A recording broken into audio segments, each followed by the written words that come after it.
Hai, kenalin, namaku Sadrak Haloho, seorang mahasiswa Fakultas Teologi UKSW yang saat ini tengah mengambil mata kuliah Teologi dan Komunikasi A. Jadi, di video kali ini, aku mau berbagi sedikit cerita tentang refleksiku selama mengikuti mata kuliah Teologi dan Komunikasi A. Tapi sebelum itu, mumpung lagi hujan, buat teh kayaknya enak nih.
Jadi, dari mata kuliah ini, ada dua teori yang paling mengena. Pertama, teologi relasi. Secara garis besar, teori ini mengajak individu untuk menyadari bahwa teologi dan komunikasi saling berkaitan dan memiliki titik temu, yaitu relasi. Keduanya bertujuan untuk mengantar individu menjalin relasi yang harmonis, baik dengan Allah maupun sesama. Hal ini didasari pemikiran bahwa dalam wahyunya, Allah senantiasa berkomunikasi serta mengajak manusia untuk turut serta di dalam kehidupan Allah sendiri. Sehingga, manusia diharapkan menanggapi sapaan Allah tersebut lewat iman kepercayaan sebagai bentuk penyerahan diri kepadanya. Adapun tanggapan itu, lalu diwujud nyatakan lewat sikap atau komunikasi sehari-hari kita terhadap sesama. Dalam kata lain, berteologi, baik dalam bentuk reguler maupun irregular, telah menunjukkan bahwa kita telah berkomunikasi. Kedua, prinsip komunikasi dan kekuasaan. Melalui prinsip-prinsip komunikasi yang diutarakan oleh Deddy Mulyana, saya merasa begitu tertarik akan dua prinsip di dalamnya, yaitu: pertama, setiap perilaku mempunyai potensi komunikasi. Deddy Mulyana menjelaskan bahwa perilaku atau keseluruhan sikap kita bisa menjadi bentuk komunikasi ketika seseorang memberi makna terhadap sikap tersebut. Di sini, perlu disadari bahwa faktor pemberian makna itu sangat beragam serta bisa saja bergantung pada si pemakna. Kedua, komunikasi melibatkan prediksi peserta komunikasi. Prinsip ini ingin menunjukkan bahwa perilaku manusia sebenarnya dipengaruhi oleh aturan dan tata krama yang berlaku di sekitarnya, sehingga kemudian si penyampai pesan atau penerima pesan bisa meramalkan makna ataupun efek perilaku tersebut. Terkait prinsip kekuasaan, kekuasaan itu sendiri berarti kemampuan yang dapat menimbulkan ketundukan. Kemampuan ini memampukan si komunikator untuk, dalam tanda kutip, memaksakan kehendaknya kepada orang lain. Namun, kekuasaan itu tidak boleh disalahgunakan. Adapun pelaksanaannya haruslah menerapkan prinsip kuasa redemptif yang bersifat membebaskan, memberi manfaat, serta jalan keluar. Berdasarkan pemaknaan terhadap teori-teori tersebut, tentu saya merasakan pertumbuhan.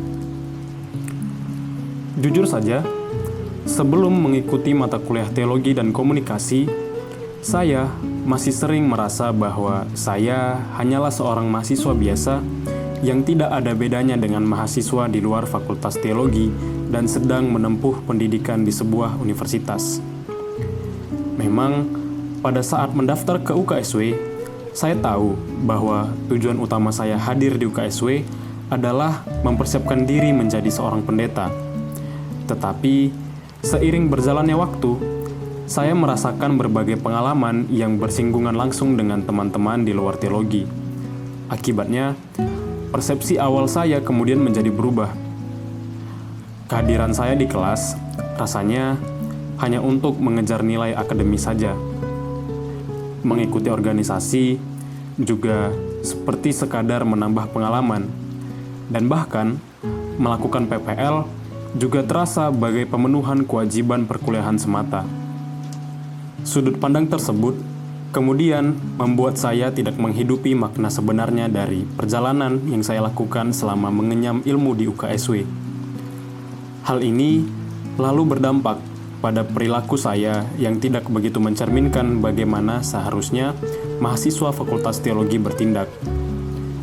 Namun, setelah menempa diri lewat mata kuliah teologi dan komunikasi, saya disadarkan bahwa ternyata perilaku saya selama ini tidak menunjukkan sosok mahasiswa Fakultas Teologi yang sebenarnya. Padahal, setiap sikap yang saya tampilkan adalah suatu bentuk komunikasi, di mana setiap orang bisa memaknainya berdasarkan sudut pandang tertentu. Adapun bagi mahasiswa teologi, pada umumnya, masyarakat memandang bahwa perilaku yang mereka tampilkan haruslah baik dan menunjukkan bagaimana pewujudan kasih Allah itu sendiri. Bahkan, tidak jarang mahasiswa teologi dijadikan sebagai sosok yang patut untuk dicontoh, sehingga mahasiswa teologi juga dituntut untuk bertindak demikian. Perlu saya tekankan di sini bahwa sudut pandang masyarakat itu ada benarnya juga, dan berusaha mengikutinya bukan semata-mata memuaskan tuntutan masyarakat. Karena hal itu sebetulnya memang merupakan tanggung jawab dan kewajiban dari mahasiswa teologi sendiri. Sebab, bagaimana mungkin seseorang yang menggeluti teologi tetapi tidak mencerminkan teologi itu sendiri? Itulah mengapa mata kuliah teologi dan komunikasi kemudian mengingatkan saya bahwa setiap sikap kita yang pada dasarnya berpotensi sebagai wujud komunikasi perlu untuk menyatakan kasih Allah itu. Hal ini menjadi amat sangat penting untuk dilaksanakan sejak dini, sebab masa-masa sekarang adalah saat di mana saya masih bisa berproses dan belajar sebelum akhirnya menjadi pendeta. Dalam sudut pandang saya, menjadi pendeta berarti perlu secara sepenuhnya memberi diri untuk menyatakan wahyu Allah lewat setiap sikap kita. Pendeta harus senantiasa hadir menerapkan prinsip kuasa redemptif agar orang di sekitar kita dapat turut menerima Injil atau warta dari Tuhan, sehingga orang tersebut mengalami perubahan ke arah yang lebih baik. Adapun kesiapan untuk melakukannya tentu tidak bisa dibentuk hanya dengan satu malam, tetapi harus melalui proses yang panjang dan prosesnya harus dilakukan sedini mungkin.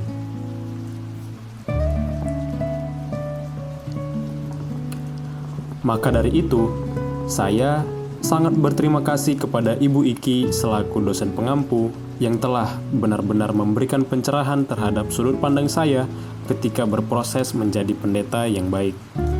Dari situ, saya kemudian ingin berkomitmen agar segala refleksi ini dapat benar-benar diterapkan dalam kehidupan sehari-hari dan tidak berhenti menjadi teori semata.